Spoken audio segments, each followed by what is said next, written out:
Oh, nice.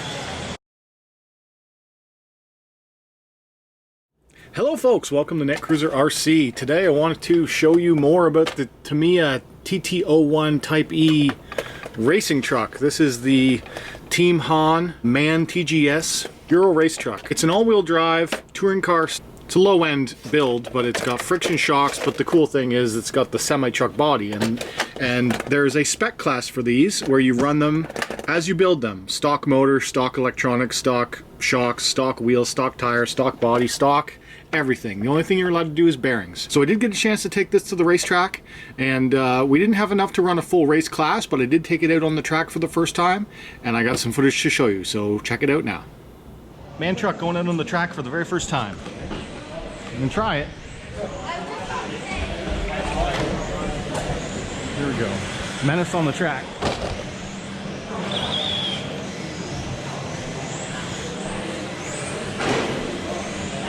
Slowpoke coming out.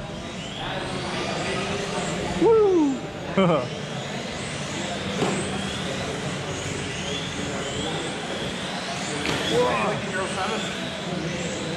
Not yet.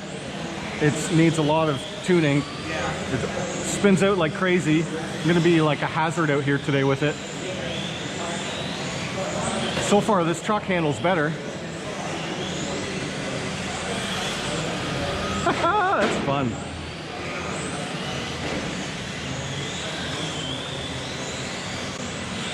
Oh, nice. Oh. Oh, you guys, you need a man truck. And drive it slow and smooth. Full pin the whole time. I'm trying to think, like, if you glue the sidewalls, if it will limit the roll.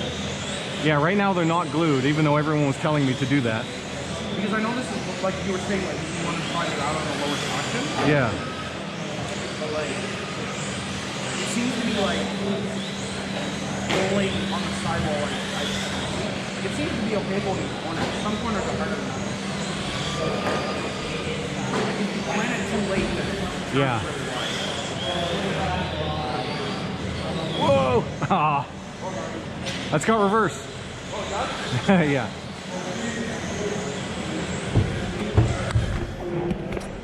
Cool, man. That works pretty well, actually. I'm impressed with that. I'm happy with that for a first outing. It's easier to drive than the TA07. All right, so I would say that I'm pretty impressed with the out-of-box handling for this. There's only one tweak that I made, which was to actually make sure that the cab has a little bit of flex to it. So you want to make sure that you have the front end raised up a little bit and that it's not riding directly on the pins. And this isolates all of this weight that's on the body away from the chassis. So it allows it so that when you're bouncing along on the track, the cab shaking is not affecting the actual platform, because if you have it hunkered down a level, that shake actually transfers out to the whole chassis and it unsettles the whole chassis. So that's one tweak that you can certainly make. The only other thing I've done to it is to add a little bit of structural tape, Gorilla Tape Clear, to the inside of the body, just to make sure that it doesn't get beat up and ruined really quick. So yeah, I would say I'm pretty happy with how this turns out, and I'm really looking forward to my first race with it. Hopefully next week, when we do the next round of on-road racing, that enough people come out with these where I can actually do a full race with it. Alright guys, so if you enjoyed this video, hit that like button. If you're new around here, subscribe. If you want to talk to me, leave a comment down below. And as always, thanks for watching.